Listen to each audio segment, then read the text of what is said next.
Bismillahirrahmanirrahim. Assalamualaikum warahmatullahi wabarakatuh. Waalaikumsalam warahmatullahi wabarakatuh. Jamaah sekalian, hari ini tanggal 22 Juli 2025 kita sedang melaksanakan umroh bersama Kiai Haji Naji Khalil. Betul ya? Ya, betul.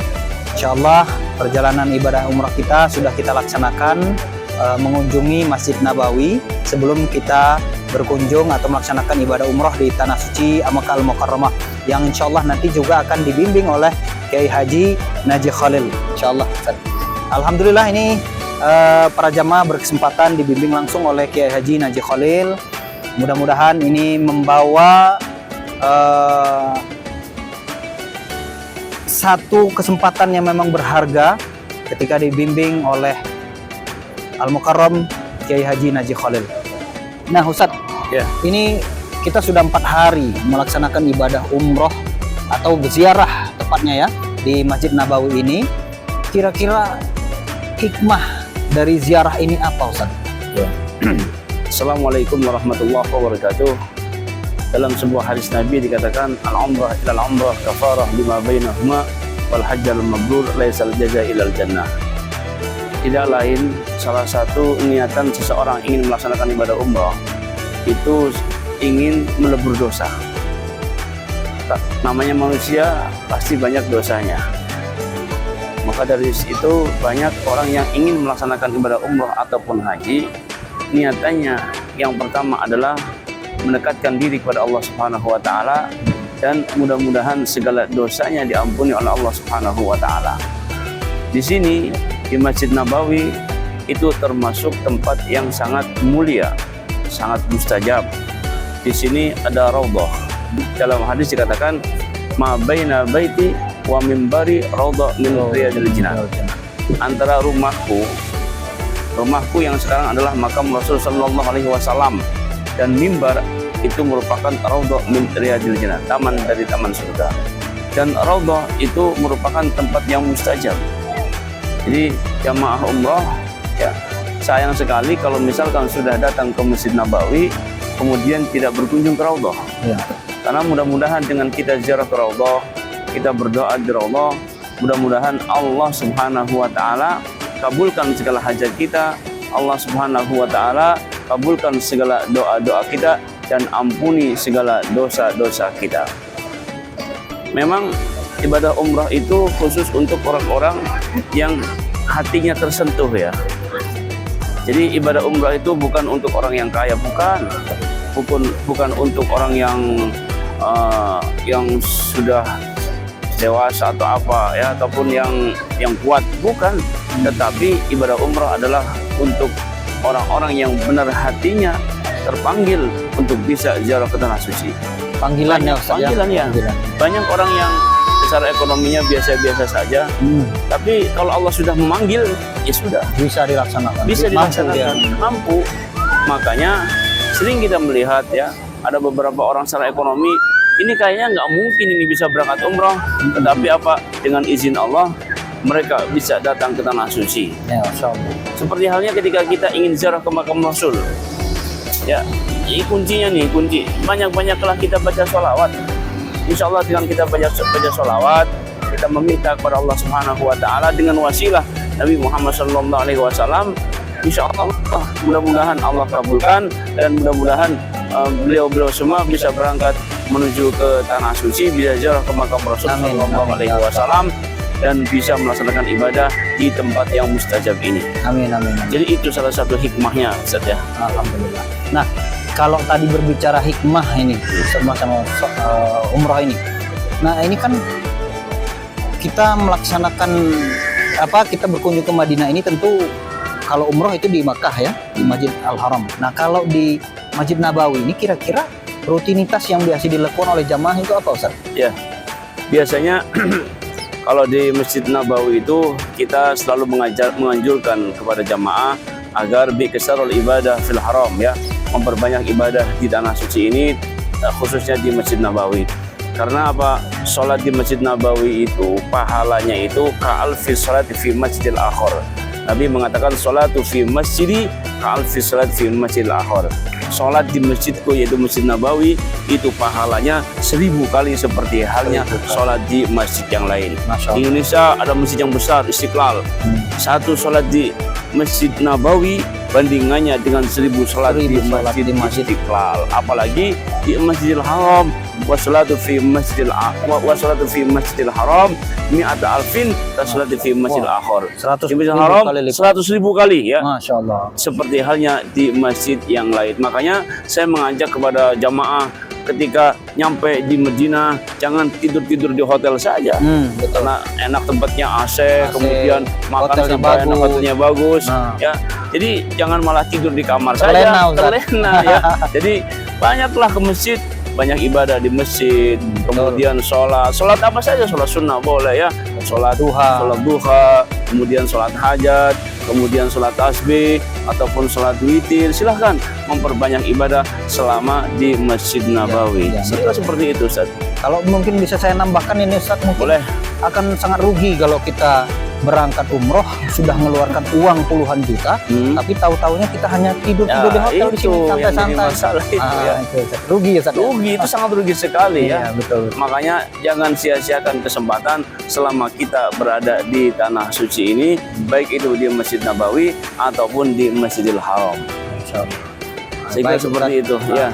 Ini alhamdulillah di Madinah nih, saya dapat informasi bahwa hari ini kita akan melaksanakan ibadah umroh berangkat ke Makkah habis zuhur ini, Ustaz ya. Allah, insya Allah. Nah, ini apa saja ini supaya kiat-kiatnya ini, Ustaz, supaya ibadah umroh kita itu benar-benar sesuai sunnah, kemudian makbul ya umroh kita itu oleh Allah Subhanahu wa taala. Ya, ada sebuah makalah mengatakan bahwasanya faqullu man bi ghairi ilmin ya'malu amaluhu mardudatun la tuqbalu. Ibadah umroh, manasik umroh itu kan harus dengan ilmu ya. Jadi ketika mungkin di Indonesia sebelum berangkat tolong dipahami benar tata cara dalam pelaksanaan ibadah umroh ini ya. Dari mulai syaratnya, rukunnya, kemudian wajibnya. Kayak rukunnya misalkan di situ ada niat, kemudian ihram, kemudian tawaf, kemudian sa'i, kemudian tahallul, kemudian tertib. Jangan malah dicampur-campurin ataupun didahulukan. Misalkan saya mau sa'i dulu, setelah itu tawaf, itu nggak boleh.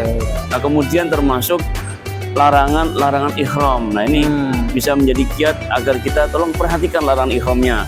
Misalkan kalau dalam Al-Quran kan dikatakan la rafasa wala fusuqa wala jidala.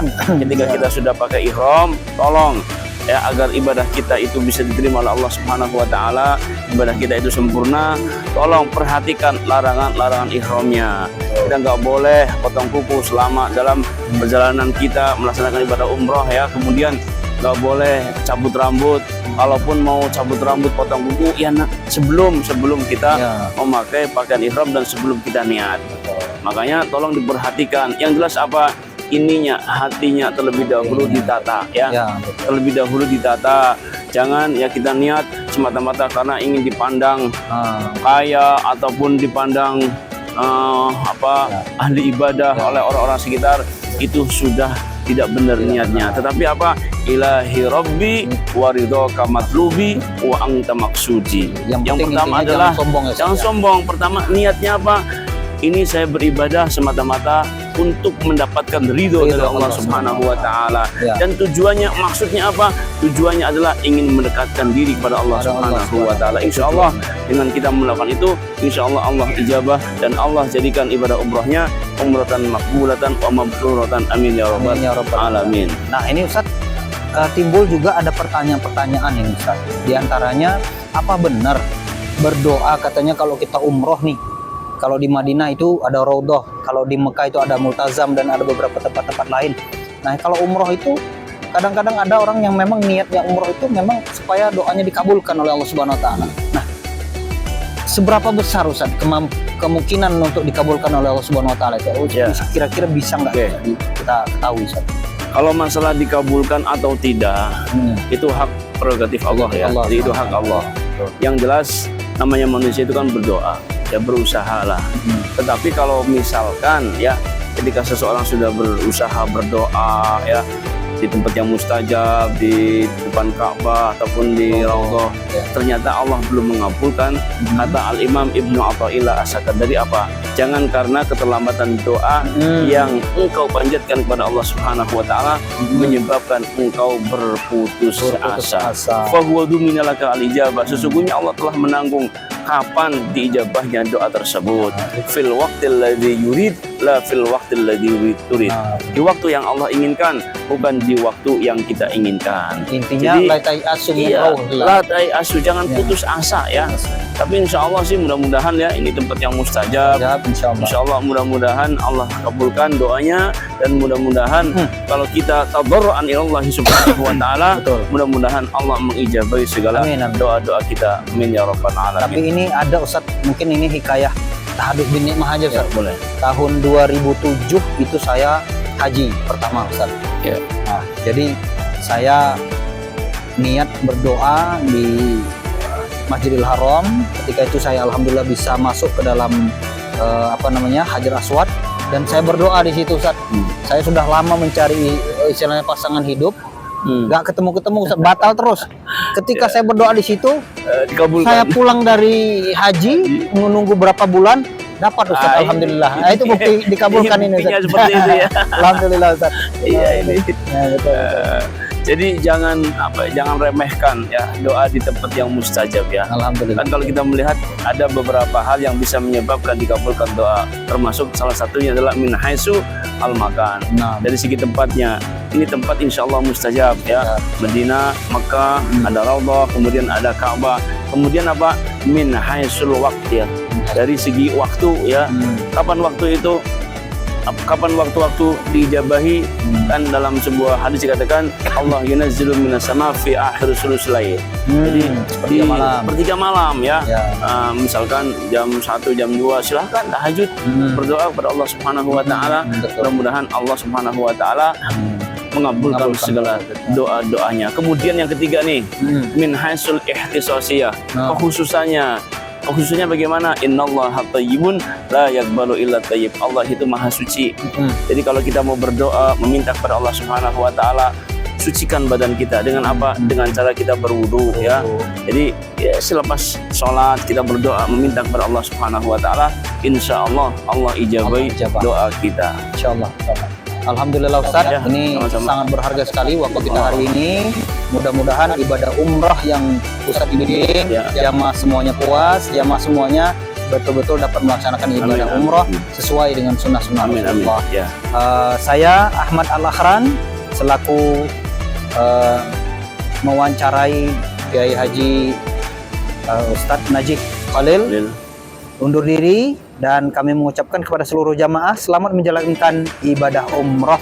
Mudah-mudahan umrahnya makbul, diterima oleh Allah Subhanahu wa taala. Ustaz, terima kasih atas waktunya. Mudah-mudahan kita mendapatkan keberkahan dari Allah Subhanahu wa taala. Dan juga saya doakan ya untuk yang belum dipanggil ke tanah suci ya. Mudah-mudahan Allah bisa memampukan teman-teman saudara semua untuk bisa ziarah ke tanah suci ini. Amin. Syukur-syukur bisa bersama keluarga tercintanya. Amin. Mudah-mudahan. Demikian para jamaah sekalian, sekali lagi kami ucapkan selamat beribadah, dan kalau mau melaksanakan ibadah umrah atau ingin umrah bersama Kiai Haji Khalil Najih Khalil, dapat menghubungi beliau langsung di Depok, dan juga bisa saya juga ya, bisa yang untuk di Lampung insyaallah bisa ke saya. Demikian Ustadz Najih Khalil. Ya, oke. Semoga ibadahnya lancar. Amin. Assalamualaikum warahmatullahi wabarakatuh.